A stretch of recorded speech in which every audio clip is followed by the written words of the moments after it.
mapagpalang Martes sa bawat isa, no? So purihin natin ang Diyos sapagkat sa umagang ito meron tayong buhay, kalakasan at tababong hininga na kanyang pinagkaloob sa atin, pinagkatiwalang ulit. Ngunit ang iba ay hindi na pinagpala, no? Sinawi ng kanilang mga buhay, ano? So marapat lamang na siya ay ating pasalamatan at ating itaas at ating purihin. Nais ko lamang ibahagi ang kaunting salita ng Panginoon Diyos. Nawa po ito po ay inyong namnamin, no? Pakainin ng inyong mga espiritu, ano? Sabi doon sa Hebrews 9:27 o sabi doon sa Santiago 4:14, ano ang ating buhay bukas makalawa, hindi nga natin nalalaman. Tayo nga isang singaw lamang, nalilitaw at pagdaka ay mapupugnaw, ano? At sabi naman doon sa Hebrews 9:27, ngunit tinakda sa atin ang mamatay ng minsan, ngunit pagkatapos nito ay ang paghukom or judgment day, ano, na tinatawag. So dalawa lamang po ang ating pupuntahan, ano? Pag tayo po ay nailibing na, ang ating kaluluwa ay automatic ay harap sa judgment day. Sabi po ng Revelation 20:15, naman ang iyong pangalan ay hindi na itala sa aklat ng buhay. So automatic po yun, ikaw ay ibubulid o dagat-dagata nga po yun, naglalawang nga po yun, no? O impyerno na tinatawag, ano? Kung balik-balikturan mo man ng Bible, wala ka pong mababasang purgatorio na pinaniniwalaan, ano? Dalawa lamang po, langit at impyerno lamang po, ano? Sabi nga doon sa Romans 3:10, walang matuwid, wala ni isa sa harap ng ating Panginoong Jesus. At sabi doon sa Romans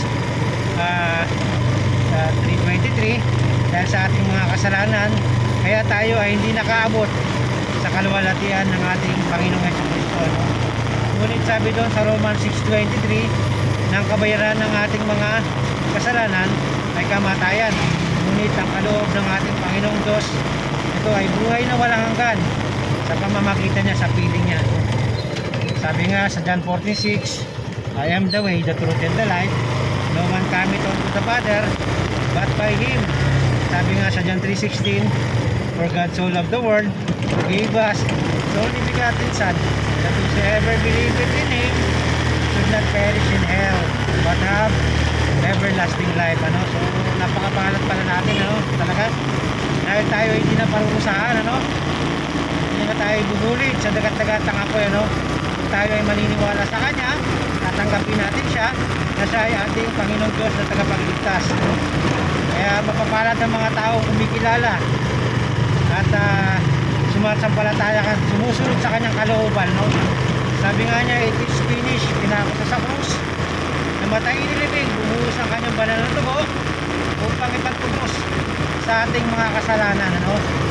Kasi sana siya ay nanaog sa lupa upang tayo ay tubusin sa ating mga pagkakasala, no?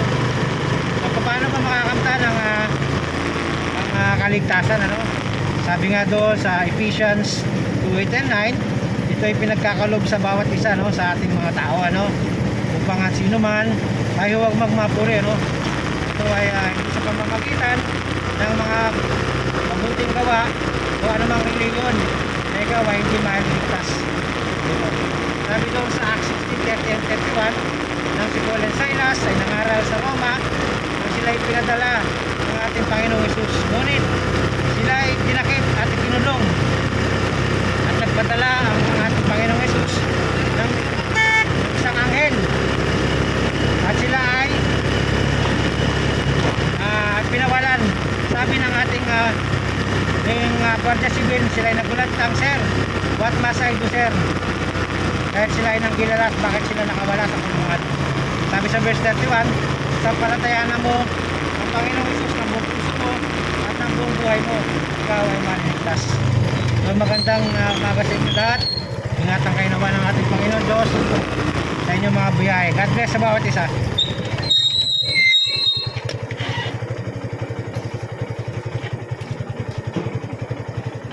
Sir, good morning. Salamat. Salamat, sir. Ingat.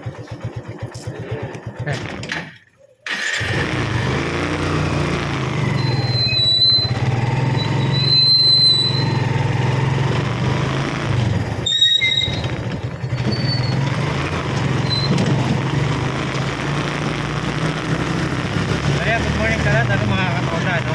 Mapapalad ang mga nakikinig ng pananasalita, no?